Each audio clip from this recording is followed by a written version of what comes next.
इफ्लोरेसेंट substance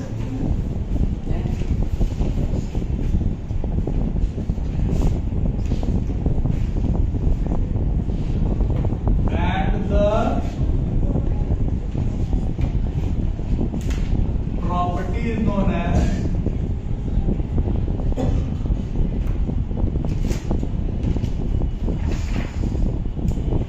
efflorescence.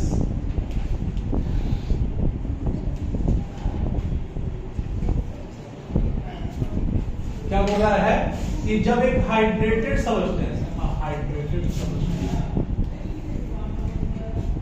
या hydrated salt which loses its water of crystallization and becomes anhydrous, और तो इस substance को क्या बोला जाता है? इफ्लोरेसेंट सबस्टेंस। एग्जांपल देखिएगा, CuSO4 डॉट 5s2, क्या बोलते हैं इसको? कॉपर सल्फेट पेंट्राहाइड्रेट, या इसको बोलते हैं ब्लू विट्रॉल, या इसका एक और नाम क्या होता है? कॉपर सल्फेट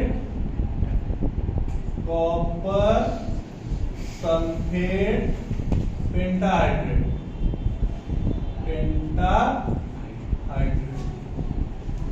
इसको जैसे ही आप हीट कीजिएगा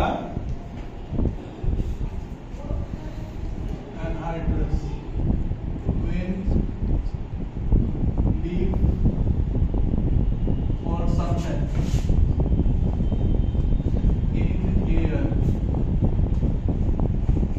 is known as efflorescence। इसको जैसे ही हीट कर दीजिएगा या नेचर में छोड़ दीजिएगा, देखिएगा ये कन्वर्ट हो जाएगा कैसा? CuSO4 और 5s2 इसका वेपर बन के निकल जाएगा। ये कैसा सॉल्ट है? ये हाइड्रेटेड सॉल्ट है, और बाद में ये कैसा हो जाएगा? एनहाइड्रस। और जैसे ही एनहाइड्रस होगा ये कलरलेस हो जाएगा। तो 10th क्लास में एक टॉपिक आया था क्या? Water of crystallization. Water of crystallization का हिंदी होता है रवाकरण के जल, जो क्या प्रोड्यूस करता है या प्रोवाइड करता है? किसी भी सबस्टेंस को कलर प्रोवाइड करता है या उसको स्ट्रक्चर प्रोवाइड करता है, फिक्स्ड ज्योमेट्री प्रोवाइड करता है। दूसरा Na2CO3 डॉट 10s2, क्या बोलते हैं इसको? इसको कहते हैं वॉशिंग सोडा। क्या बोलते हैं इसको? Washing soda. इसको जैसे ही आप कुछ दिनों के लिए बाहर रख के छोड़ दीजिएगा, देखिएगा कि क्या हो गया है? प्रोसीजर है, ठीक है। और कुछ दिनों बाद अगर छोड़ दिया तो देखिए कि पूरा भूरा टाइप हो गया। ये कैसा हो जाएगा?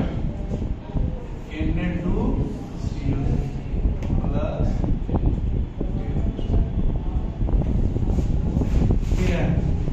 दूसरा डेलिक्वेसेंट सबस्टेंस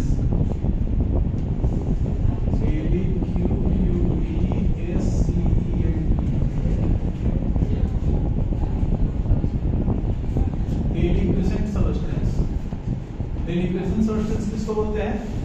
एक ऐसा सबस्टेंस जिसको अगर एयर में छोड़ा जाए तो वो एयर के मॉइस्चर को एब्जॉर्ब करे और उसी में क्या हो जाए? घुल जाए। एयर के मॉइस्चर को क्या करे? एब्जॉर्ब करे और उसी में घुल जाए। इसको क्या बोलेंगे? Deliquescent substance. A substance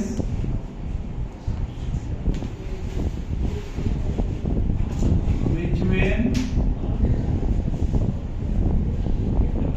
left in air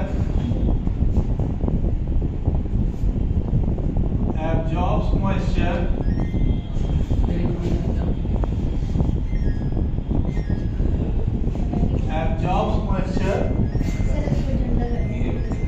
and gets dissolved in it.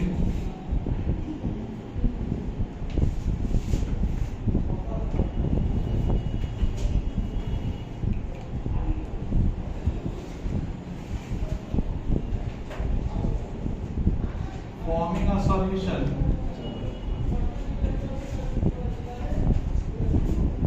is known as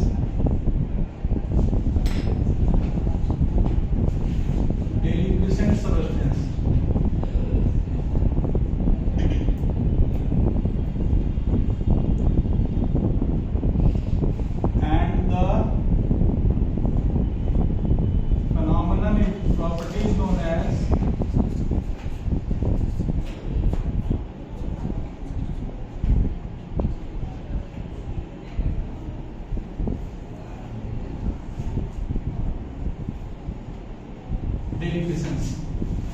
example देखिए,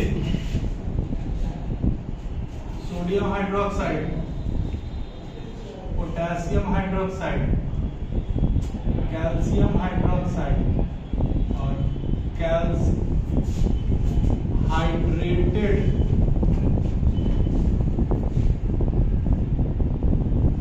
कैल्शियम क्लोराइड, इन सारे सब्सटेंस को अगर एयर में छोड़ा जाए तो एयर से क्या करेगा, मॉइस्चर एब्जॉर्ब करेगा और उसी में जाके क्या हो जाएगा, मिल जाएगा, सॉल्यूशन जैसा बना देगा। इसी को क्या बोलते हैं, डेरिवेशन। ऊपर जो आपका लिखा हुआ है ना Na2CO3, अगर आप सब को अगर आप छोड़ दीजिएगा ना तो देखिए कुछ दिनों बाद पसीज जाता है। नमक को अगर आप यूं ही खुला छोड़ दीजिएगा देखिएगा पसीज जाएगा।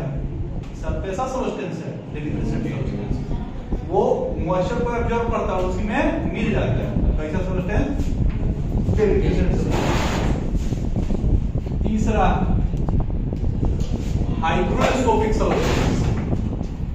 कौन सा, हाइग्रोस्कोपिक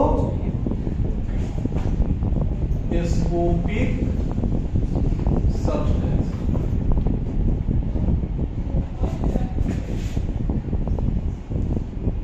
हाइग्रोस्कोपिक सब्सटेंस एक ऐसा सब्सटेंस जो मॉइस्चर को एब्जॉर्ब तो करे लेकिन उसमें मिले नहीं, मॉइस्चर को एब्जॉर्ब तो करे लेकिन उसमें मिले नहीं, उसको क्या बोलते हैं, hygroscopic substance.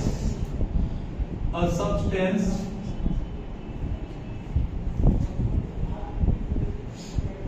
which absorbs moisture from air but does not get dissolved in it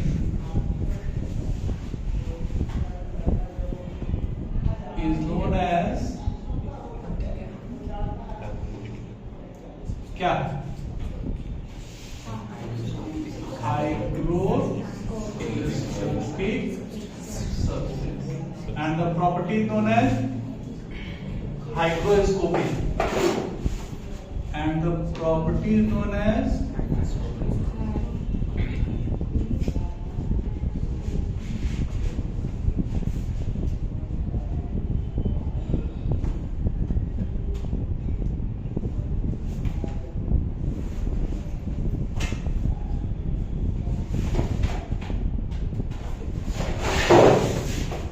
example, silica gel,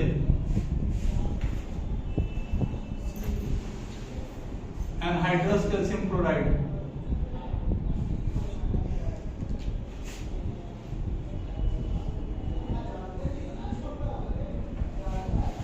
बोल रहा है एक ऐसा सब्सटेंस जो क्या करे, मॉइस्चर एब्जॉर्ब करे, कहां से, एयर से, लेकिन उसमें घुले नहीं, उसको क्या बोलते हैं, हाइड्रोस्कोपिक सब्सटेंस। देखे हुए सिलिका जेल।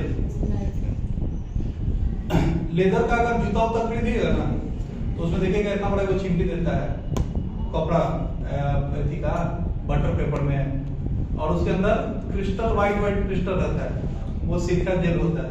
क्यों देता है ये समझिएगा। अगर वो जूता यूं ही छोड़ दिया जाए तो हवा के नमी के साथ लेदर रिएक्ट करेगा और लेदर को क्या कर देगा, वो खराब कर देगा। तो वो सिलिका जेल क्या करता है, वाटर को, जो वाटर वेपर या जो मॉइस्चर है उसको क्या कर लेगा, एब्जॉर्ब करेगा, लेकिन उसमें मिलेगा नहीं। अगर मिलेगा तो सॉल्यूशन बन जाएगा, और सॉल्यूशन बन जाएगा तो जूता और खराब हो जाएगा। तो खाली उसको एब्जॉर्ब करता है और एक लिमिटेड पीरियड के बाद उसको क्या कर दिया जाता है, हटा दिया जाता है। तो आपका जूता जो है वो क्या रहता है, बचा रहता है, किससे, मॉइस्चर से, खराब नहीं होता है। ठीक है।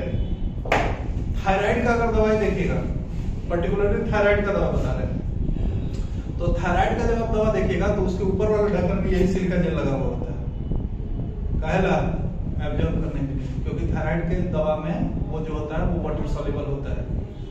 तो वो क्या हो जाएगा, फिर पूरा मिल जाएगा, लय बन जाएगा। फिर आपको पता चलेगा एगो टैबलेट खाए कि 4 टैबलेट खाए। तो उसको बचाने के लिए क्या किया जाता है, वो यूज किया जाता है। लेकिन याद रखिएगा सिलिका जेल हाईली पॉइजनस होता है। अगर इसको खा लिए तो फिर दवाई खाने की जरूरत नहीं पड़ेगी, है ना। बढ़िया चीज है।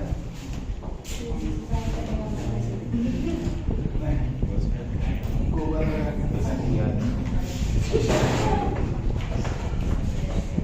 ये हो गया। उसके बाद अब solubility of liquids in liquids।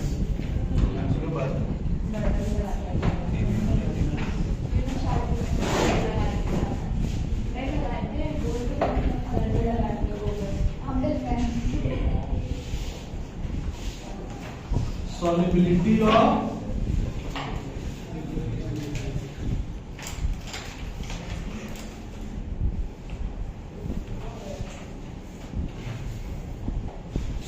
solubility of solid liquid पूरा खत्म हो गया। अब आइए solubility of liquid in liquid। मोटा मोटी सारे फैक्टर्स भी है, जो फैक्टर पे solubility of solid डिपेंड करता है वही फैक्टर पे solid liquid डिपेंड करता है। इसमें एक ही चीज क्या अंतर आता है,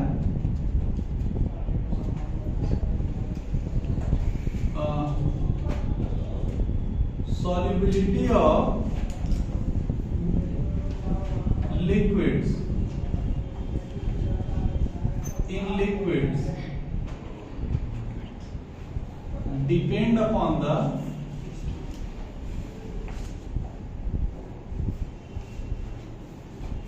force of attraction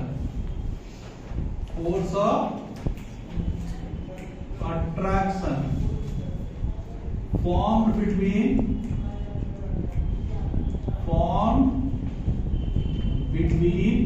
किसके, solute and solvent।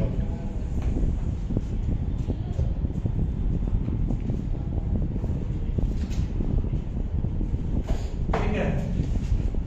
पुराने वाले फोर्स से अगर नया वाला फोर्स ज्यादा है तो बॉन्ड बनेगा, अब पुराने वाले फोर्स से अगर नया वाला फोर्स कम है बॉन्ड नहीं बनेगा, यानी सॉल्युबिलिटी नहीं होगा।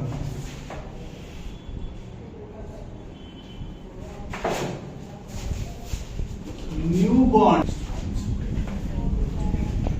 ओल्ड बॉन्ड, तो सॉल्युबिलिटी occurs या dissolution occurs।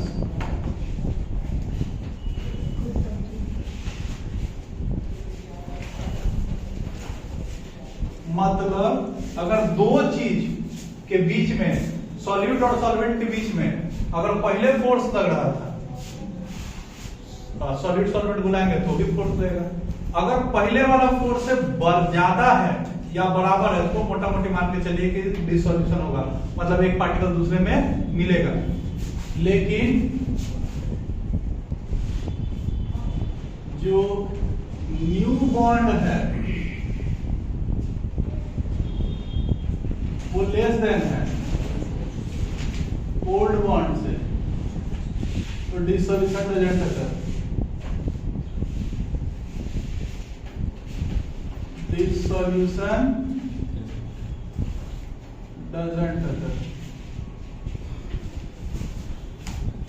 इसके पीछे का रीजन, दुनिया का कोई भी चीज अपने स्टेबिलिटी को कम नहीं करना चाहता है, दुनिया का कोई भी चीज अपने आप को ज्यादा स्टेबल करना चाहता है। तो अगर बॉन्ड पहले बन रहा था अब टूट गया तो स्टेबिलिटी बढ़ेगा कि घटेगा? पहले बॉन्ड था और अब बॉन्ड टूट गया, स्टेबिलिटी बढ़ेगा कि घटेगा? घटेगा। अब घटेगा तो कोई चीज अपने आप को अनस्टेबल क्यों करना चाहिए? तो वो सॉल्युबिलिटी एक दूसरे में नहीं होगी। एग्जांपल देते हैं, समझिए। सॉरी स्ट्रेट खोल के बैठी हुई है।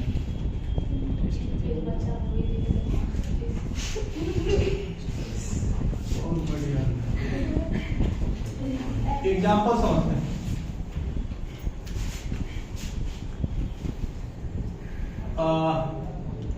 HCl है, नहीं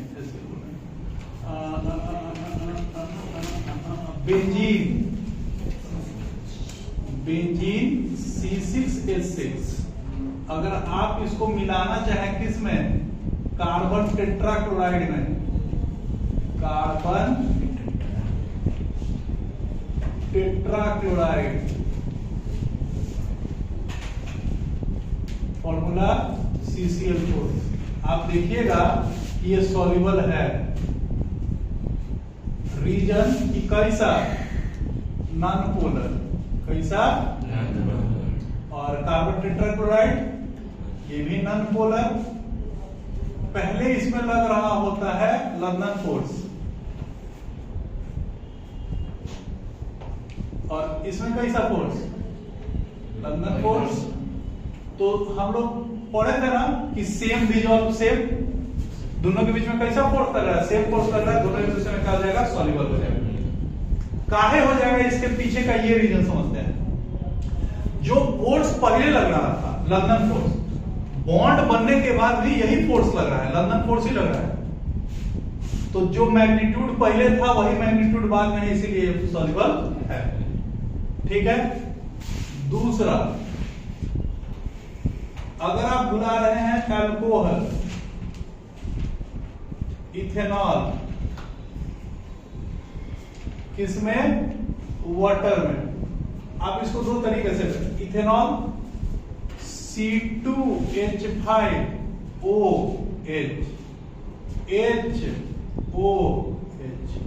तो ऑक्सीजन का इलेक्ट्रोनेगेटिविटी कितना, 3.0 और हाइड्रोजन का 2.1। डेल्टा पॉजिटिव हो जाएगा, delta negative, delta negative, delta positive. ये कैसा नेचर का हो गया, पोलर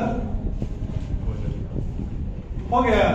दूसरा, हम लोग जानते हैं कि चाहे अल्कोहल हो चाहे वाटर हो, इसमें एक चीज और बॉन्ड लगता है, कौन, हाइड्रोजन बॉन्ड। कौन सा, हाइड्रोजन बॉन्ड। तो पहले अल्कोहल इथेनॉल के पार्टिकल्स के बीच में हाइड्रोजन बॉन्ड बन रहा था अलग से, वाटर के पार्टिकल्स के बीच में बॉन्ड बन रहा था अलग से, इन दोनों को मिला दिया गया था। हाइड्रोजन बॉन्ड अब नहीं बनेगा, बनेगा। कैसे बनेगा, C2H5OH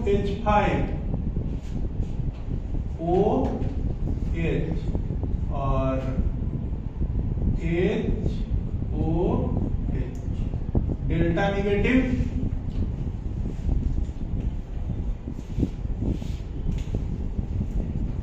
delta negative, delta positive, delta positive, delta negative. ई डेल्टा पॉजिटिव और ई डेल्टा निगेटिव के बीच में जो बॉन्ड बनेगा इसी को हम लोग क्या बोलेंगे, हाइड्रोजन बॉन्ड। नया हाइड्रोजन बॉन्ड, पहले भी हाइड्रोजन बॉन्ड बन रहा था अपने मॉलिक्यूल्स के बीच में, अब नया हाइड्रोजन बॉन्ड बनने लगा दो अलग अलग मॉलिक्यूल्स के बीच में। तो जब भी बॉन्ड बन रहा है और सेम बॉन्ड बन रहा है, मैग्नीट्यूड करीब करीब उतना ही है, इसीलिए ये भी एक दूसरे में मिल जाएगा। लेकिन अगर बात करते हैं बेंजीन का, किसमें मिलना है, वाटर में, नॉट सॉल्युबल, नॉट सॉल्युबल। बोलेंगे क्या है, बेंजीन कैसा, नॉन पोलर और वाटर पोलर। तो वाटर के पार्टिकल्स के बीच में फोर्स लग रहा होगा, वाटर के पार्टिकल्स के बीच में कौन सा बॉन्ड, हाइड्रोजन बॉन्ड। और जैसे ही इसके बीच में आ जाएगा कौन, बेंजीन, तो दो को आपस में चुगली कर रही थी, वो बीच में वो पार्टिकल आ जाएगा, तो इसके बीच का दूरी क्या हो जाएगा, बढ़ जाएगा। और दूरी बढ़ जाएगा तो चुगली आसानी से नहीं होगा। तो बॉन्ड पहले से मजबूत होगा कि कमजोर होगा, तो जब कमजोर होगा तो कभी भी दूसरे को बीच में किसी को घुसाएंगे ना, भैया बात करने में हमें दिक्कत होगा। तो पहले जो पोलर बॉन्ड था वो पहले से कंपैरिजन में क्या होगा, कमजोर। और दुनिया का कोई भी चीज अपना बॉन्ड कमजोर नहीं करना चाहिए, इसीलिए बेंजीन कभी भी वाटर में सॉल्युबल नहीं होगा। समझ में आ रहा है। तो ये हो गया किसका, सॉल्युबिलिटी। बाकी सारा फैक्टर पार्टिकल साइज के ऊपर भी डिपेंड करेगा, मिला देंगे तो भी मिलेगा, सेम डिजॉल्व सेम, प्रेशर बढ़ाएंगे कोई अंतर नहीं है, टेम्परेचर बढ़ाएंगे जल्दी मिल जाएगा। तो जो फैक्टर सॉलिड लिक्विड का डिपेंड करता है वो फैक्टर लिक्विड लिक्विड को भी डिपेंड करता है, बस एक चीज पर नहीं जाते हो गए। ठीक है। उसके बाद आइए solubility of gases in liquid, ये one of the most important topic है इस चैप्टर का।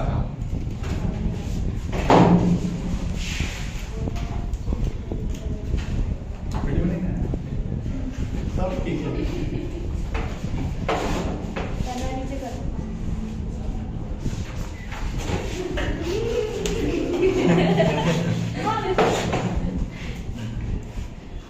पहली पढ़ा रहे थे लिक्विड से gas, solubility of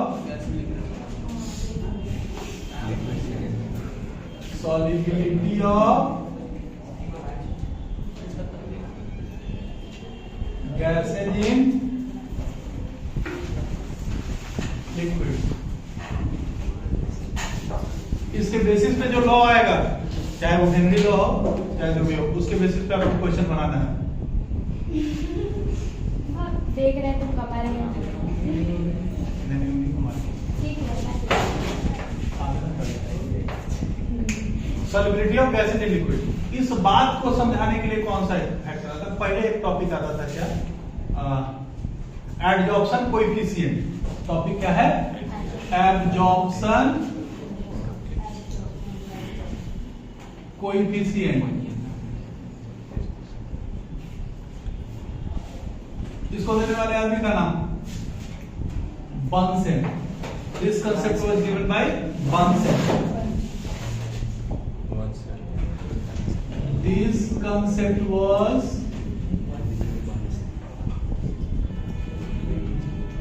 given by Bunsen। और ये पहला कंसेप्ट था जो किसको एक्सप्रेस कर रहा था? सॉल्युबिलिटी को। किसके सॉल्युबिलिटी को? गैस के सॉल्युबिलिटी को। किस में? लिक्विड। ठीक है, क्या बोलता है समझिएगा। The volume of a gas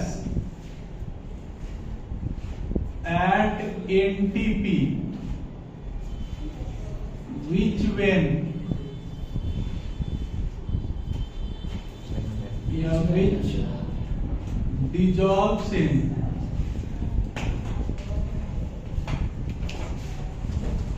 a given volume of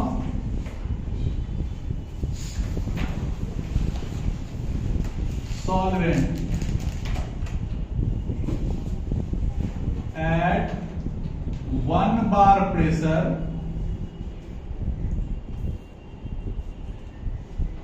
and a constant temperature।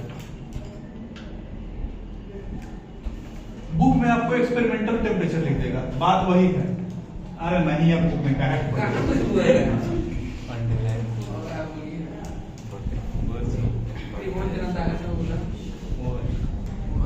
is known as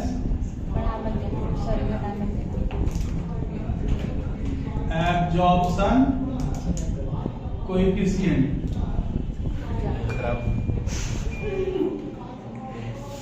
देखो, पहले किसी गैस के वॉल्यूम को आप रिड्यूस करके ले आइए कहां पे? एनटीपी पे। जब इसको डिजॉल्व किया गया है एक गिवन वॉल्यूम ऑफ सॉल्वेंट में, प्रेशर कितना होना चाहिए? 1 बार। टेम्परेचर आप कांस्टेंट रखें। कहां पे? एनटीपी पे। टेम्परेचर हमेशा क्या रहेगा? एनटीपी पे कांस्टेंट रहेगा। तो जो गैस उसमें घुलेगा लिक्विड में, उसी को हम लोग क्या बोलेंगे? Absorption coefficient. इसको हम लोग किससे डिनोट करते हैं? अल्फा से।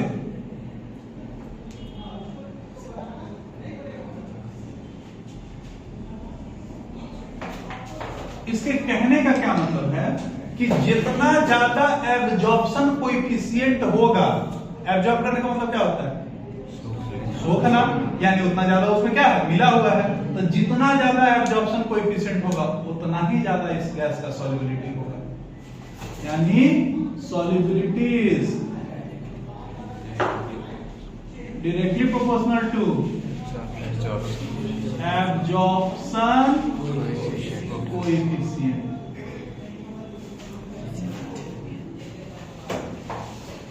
क्या समझ में आया कि एब्जॉर्प्शन कोएफिशिएंट जितना ज्यादा होगा गैस का सॉल्युबिलिटी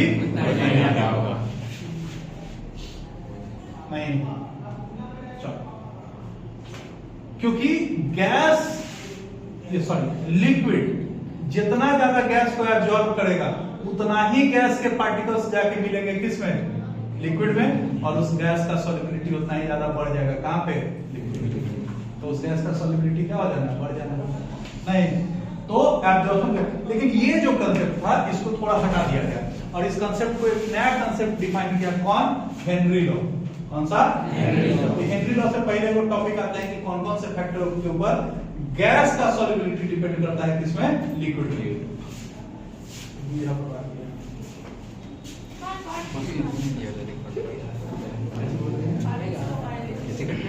आपको बता कोई मार खा जाएगा। अंदर आया हेलो और वो आगे मानो तो बढ़ गई। आ गया तुम्हारा Factors on which solubility of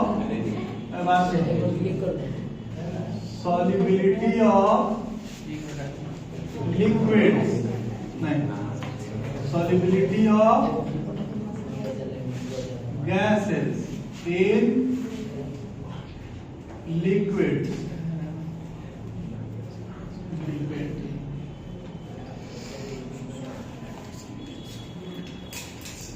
कौन कौन से ऐसे फैक्टर्स हैं जिसके ऊपर गैस का सॉल्युबिलिटी डिपेंड करता है, किसमें? लिक्विड में। कौन कौन? से नहीं आ जाता कोई भी। सबसे पहला nature of solute and solvent. सबसे पहला nature of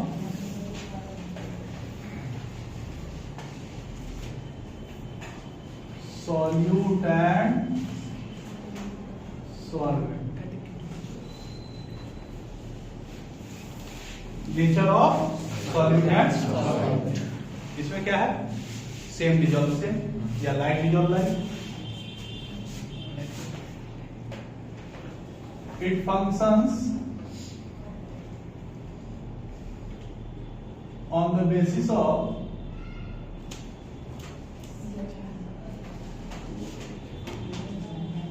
light dissolves light। Light dissolve light मतलब जो नेचर सॉल्यूट का होना चाहिए वही नेचर सॉल्यूट का। सॉल्यूट अगर पोलर, सॉल्वेंट भी पोलर। सॉल्यूट अगर नॉन पोलर, सॉल्वेंट भी नॉन पोलर। सॉल्यूट अगर हाइड्रोजन बॉन्डेड, सॉल्वेंट भी हाइड्रोजन बॉन्डेड। एग्जांपल देखिए, सॉल्यूट सॉल्वेंट। अगर आप ammonia gas, HCl gas, sulphur dioxide gas, इनको अगर आप पानी में घोलना चाहें, सॉल्युबल है। क्या है?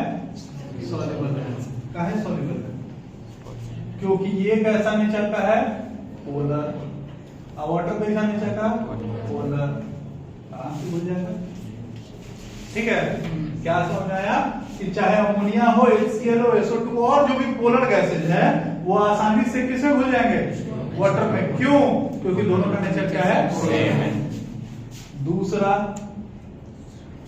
अगर कार्बन डाइऑक्साइड का बात किया जाए वाटर में, तो कार्बन डाइऑक्साइड होता है नॉन पोलर,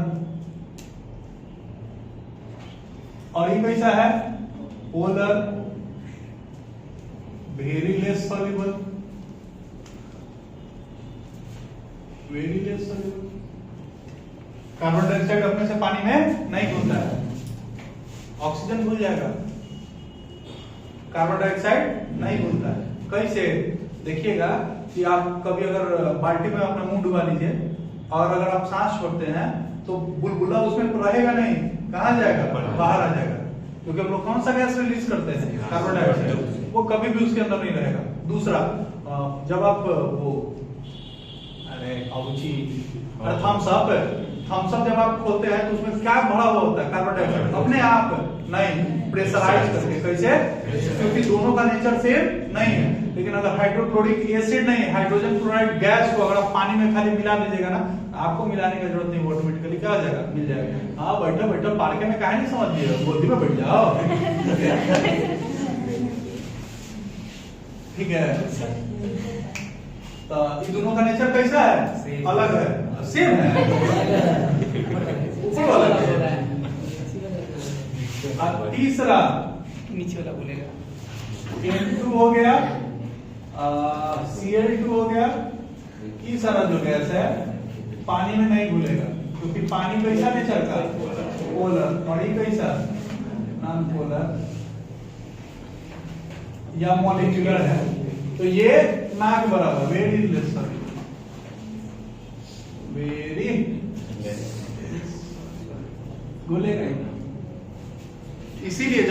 सांस लेते हैं तो केवल ऑक्सीजन ही काम करता है हमारे शरीर में।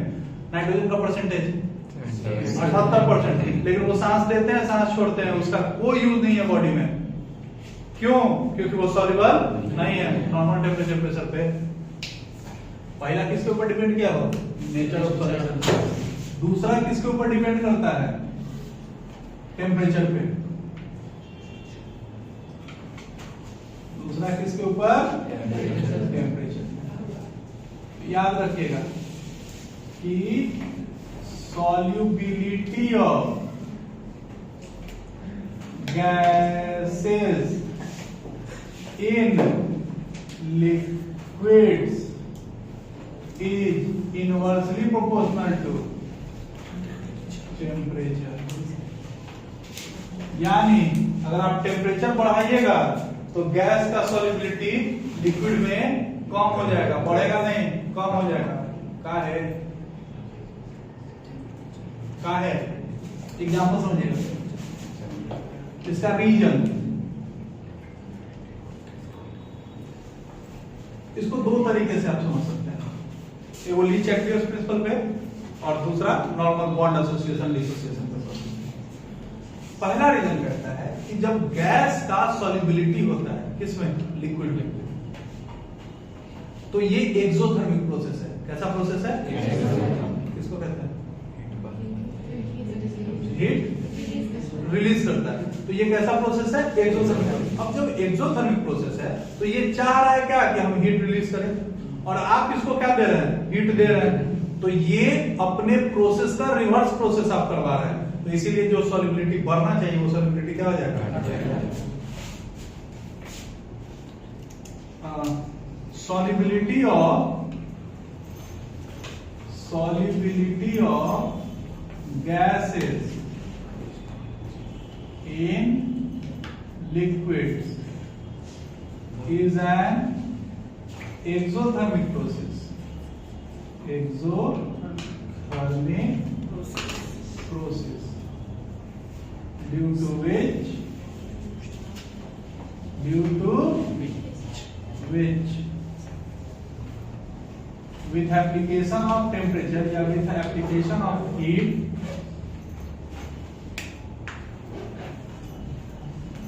it reverses the process according to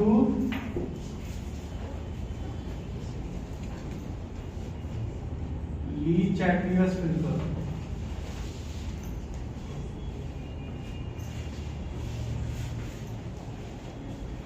suppose कीजिए किसी को भूख लगा हुआ है और आप उसको अकेले रूम में 5 दिन छोड़ दीजिए, खाना नहीं देना है, वो भूखे तो आपको मर जाना है। क्योंकि जो प्रोसेस उसको चाहिए, उसको खाना चाहिए, और आप उसके अपोजिट का प्रोसेस कर रहे हैं, दिक्कत है। अगर किसी को उल्टी करने का मन कर रहा है, आप उसको खाना पहुंच रहे हैं, उल्टी करके मरेगा, है कि नहीं? ली चैटलियर्स प्रिंसिपल क्या कहता है कि जो प्रोसेस वो करना चाह रहा है वही प्रोसेस आप कीजिए, तो वो उसको सपोर्ट करेगा। भूख लगा हुआ है, खाना देंगे, सपोर्ट करेगा। अब गैस का जब लिक्विड में जा रहा है तो ये एक्सोथर्मिक प्रोसेस है, मतलब ये चाह रहा है हीट लूज करना, उल्टी करना। हम उसको हीट दे रहे हैं, मतलब खाना खिला रहे हैं, तो उसका स्टेबिलिटी बढ़ेगा घटेगा?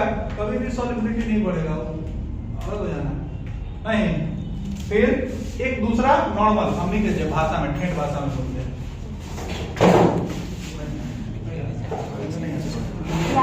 अगर गिरेगा ना तो बोल रहा हूँ वो मार देना, बाहर देना।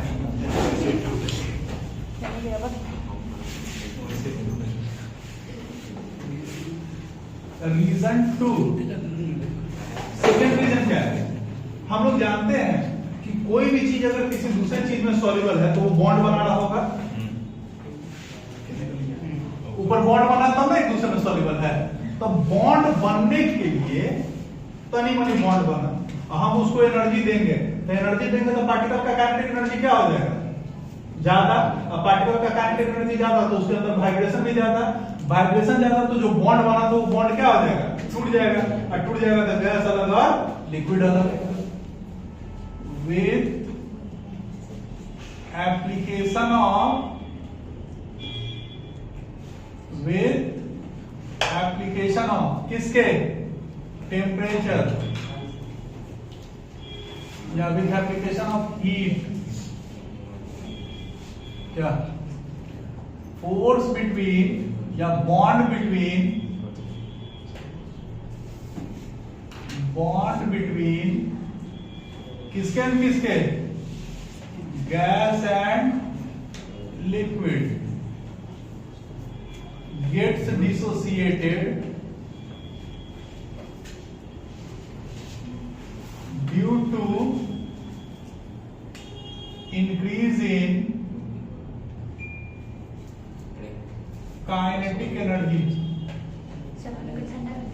due to increase in kinetic energy hence solubility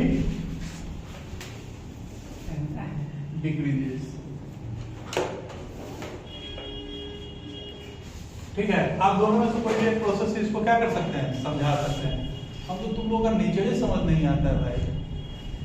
नहीं, गर्मी के दिन में धाइये के गर्मी लगने लगता है, पंखा चल रहा है अंदर धूप मारता है, गलती से अगर ऐसे चला ठंडा के मारे क्यों उड़ते हो। एक काम कर, इनमें से ठंडा लेने से बोरसी लगे हाँ कोई नुकसान नहीं है। नहीं आरसीबी का अगला मैच कहीं है जीते का अगला भी कैसे ये देख रहा है मेरा हार्ट बीट ठीक है इसके जीतो के गार्जियन के साथ क्या करना, गार्जियन को जेल हो जाएगा 5 दिन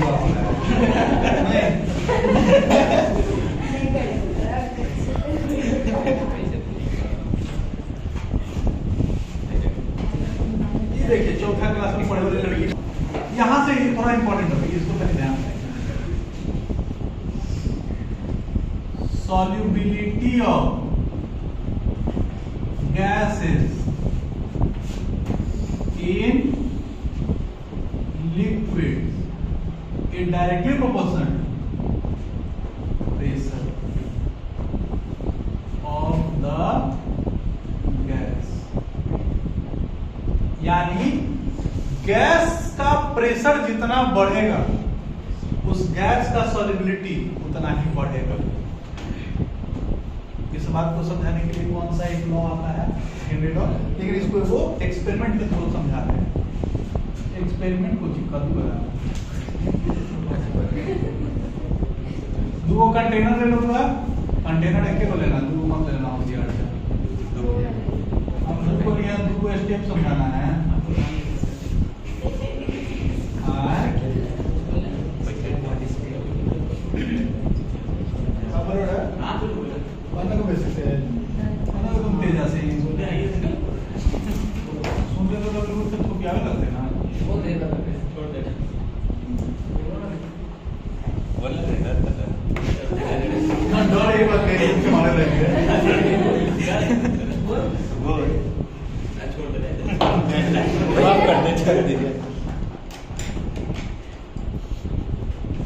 आज तू है पानी पानी ठीक है,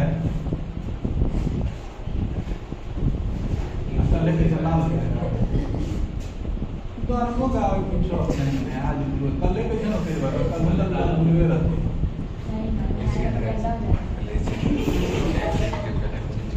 बढ़िया नहीं, इसीलिए बोलते हैं 2-4 दिन में नहा लिया कि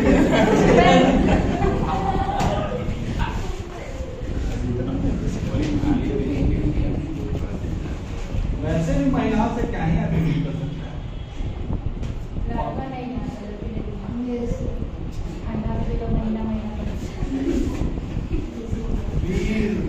फेस करिंग दुनिया क्लियरली बोल्डिंग की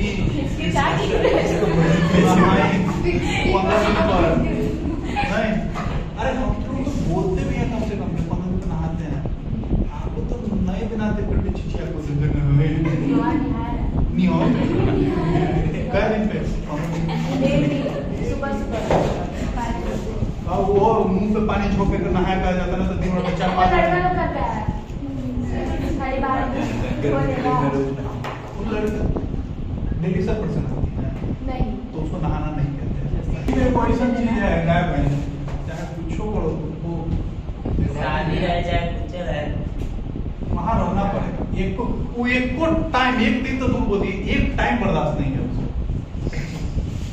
देखो, और ये क्या रिप्रेजेंट कर रहा है? गैस के पार्टिकल्स। मान लीजिए कि इस समय का प्रेशर कितना? P1। इस पिस्टन को, इसको क्या बोलते हैं लोग? पिस्टन। इस पिस्टन को क्या किया गया? नीचे। अब प्रेशर नीचे करेंगे तो प्रेशर बढ़ेगा कि घटेगा? बढ़ेगा।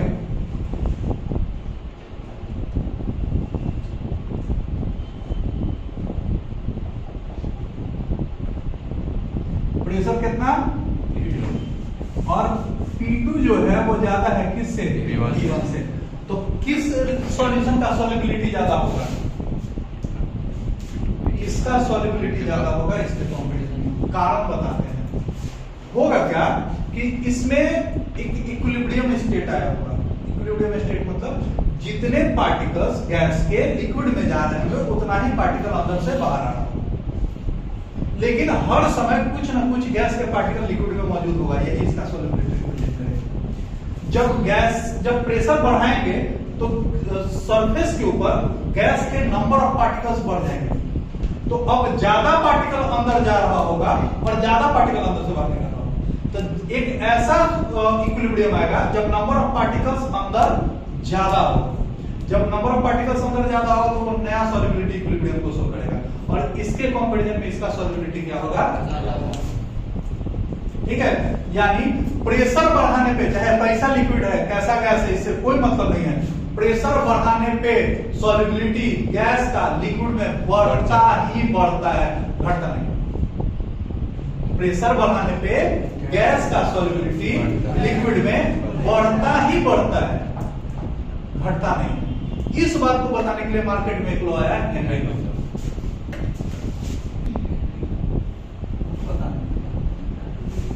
किस लॉ को देने वाले आदमी का नाम? Mark Henry.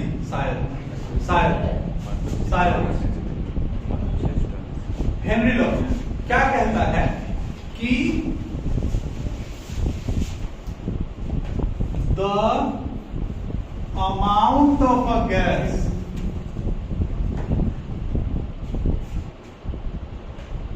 dissolved in a liquid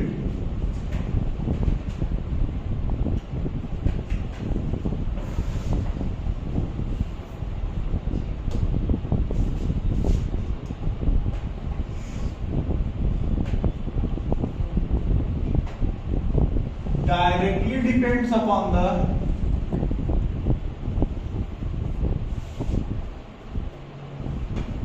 partial pressure of the liquid. Sorry, partial pressure of the gas above the liquid.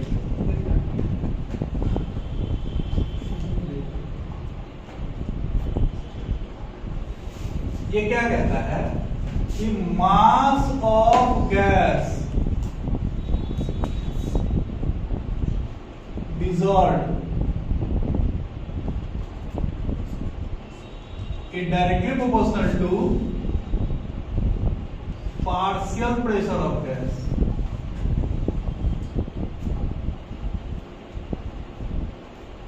ठीक है, तो मास को m से रिप्रेजेंट किया और पार्शियल प्रेशर को p से।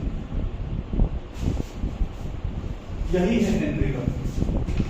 ठीक है, यानी इसके कहने का मतलब है कि जितना ज्यादा पार्शियल प्रेशर बढ़े, मतलब लिक्विड का प्रेशर, गैस का प्रेशर बढ़ाएगा उतना ही ज्यादा गैस का अमाउंट बढ़ते चला जाएगा। किसमें? लिक्विड में। और जितना ज्यादा लिक्विड बढ़ेगा सॉल्युबिलिटी उतना ही ज्यादा होगा। ठीक है, इस लॉ में थोड़ा सा क्या कहें उसको, परिवर्तन करिए, चेंज करिए। किसके द्वारा? डाल्टन साहब के द्वारा। डाल्टन साहब सेम लॉ को, पार्शियल प्रेशर को एक्सप्रेस करते हैं मोल फ्रैक्शन में। Dalton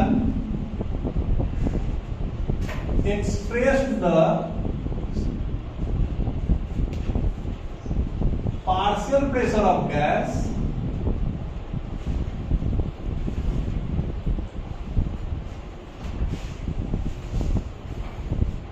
in term of mole fraction of gas.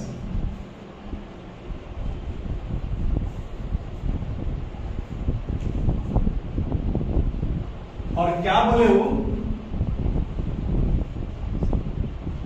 कि partial pressure of gas dissolved in liquid is directly proportional to mole fraction of gas present, यानी partial pressure पीए, P से भी represent कर सकते हो, पीए से भी रिप्रेजेंट कर सकते हो, पी से रिप्रेजेंट कर सकते हो। या मान लो कि एक एयर है जिसमें दो या दो से ज्यादा गैस है, ए बी सी, तो partial pressure of A, partial pressure of B, partial pressure of C. Partial का मतलब क्या होता है? आधार होता है। पार्शियल का मतलब क्या होता है? जैसे मान लीजिए कि आपको पढ़ाए होंगे स्टेट्स ऑफ मैटर में डिफ्यूजन,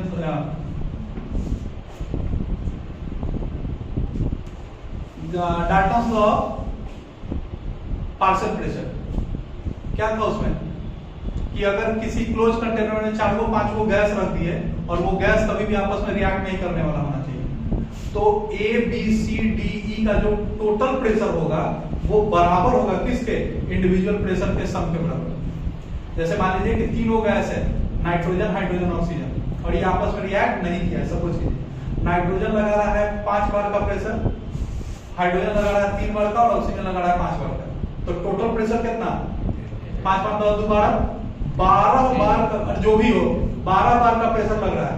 और ये जो 5 और 2 और 3 जो है, या 5 2 5 जो है, वो क्या होगा? Partial pressure. क्या होगा? किसका? अलग अलग गैस का अपना अपना प्रेशर, और इसी को जब जोड़ देंगे तो वो क्या हो जाएगा? Total pressure. तो पार्शियल प्रेशर समझ में आ रहा है?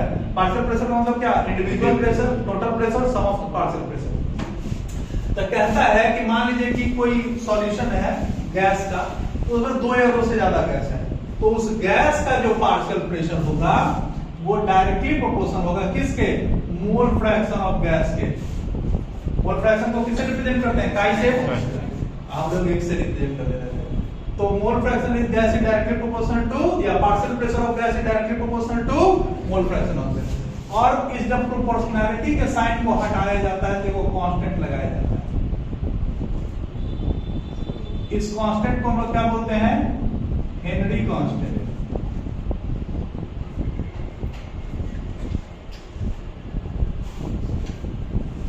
ठीक। अब ये लॉ कहां से आया कि partial pressure of gas is directly proportional to mole fraction of gas? इसके पीछे का कोई कारण तो बोलता है कि ये एक्सपेरिमेंटल वैल्यू किसके किसके बीच में हुआ, तो ये समझ लीजिए। देखो एगो ग्राफ खींचा गया, partial pressure of HCl, partial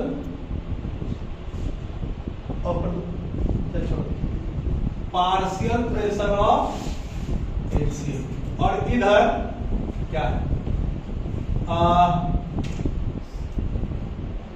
mole fraction of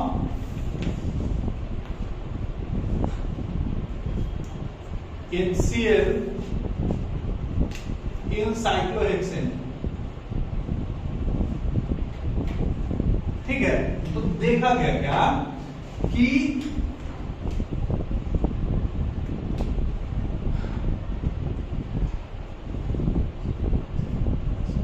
जैसे जैसे HCl का पार्शियल प्रेशर बढ़ा है, या ऐसा जैसे जैसे HCl का मोल फ्रैक्शन बढ़ा है, क्या बढ़ा है? Mole fraction. किसमें? साइक्लोहेक्सेन। साइक्लोहेक्सेन बिहेव कर रहा है किसके जैसा? सॉल्वेंट के जैसा। और HCl बिहेव कर रहा है किसके जैसा? ये हाइड्रोक्लोरिक एसिड नहीं है बाबू, ये हाइड्रोजन क्लोराइड गैस है। HCl क्या है?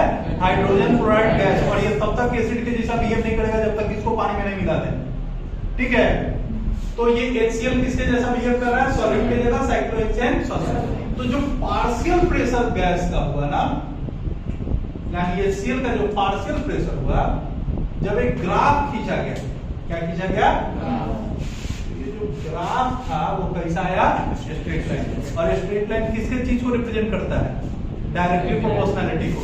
यहां से क्या समझ में आया कि जो पार्शियल प्रेशर ऑफ गैस है वो डायरेक्टली प्रोपोर्शनल है किसके? Mole fraction.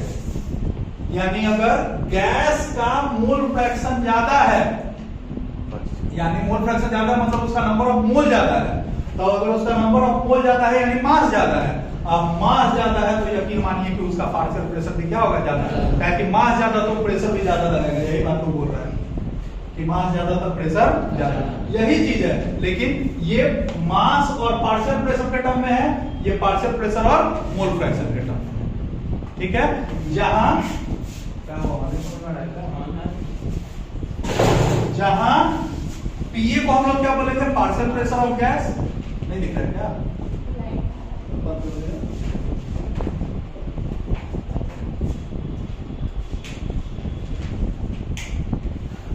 पीए किसको रिप्रेजेंट करेगा?